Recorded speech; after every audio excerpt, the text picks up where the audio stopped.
Io in una buona location per un primo date con loco iscritto.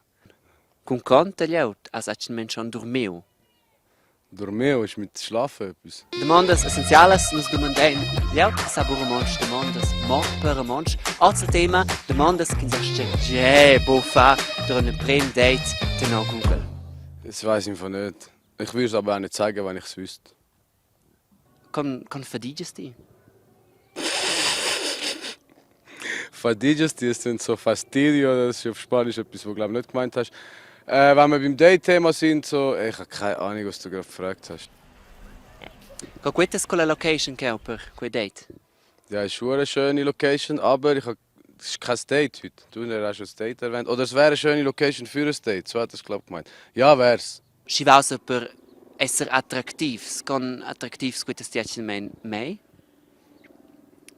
Also was braucht eine Frau, dass ich sie attraktiv finde? Hast du das eventuell gefragt? Circa. Was sehr wichtig ist, ist Selbstsicherheit, egal wie ihre Formen sind. Es gibt sehr viele schöne Frauen, die unsicher sind. Nehmen wir da? Auf was ich beim Sex stehe? Nein. Marida, was ist Marida? Was könnte Marida sein? Verheiraten. Ja. Ob ich irgendwann heiraten Ja?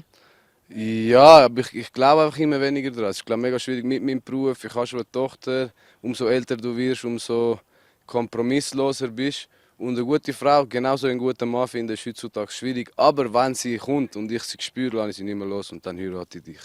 Ist verstanden?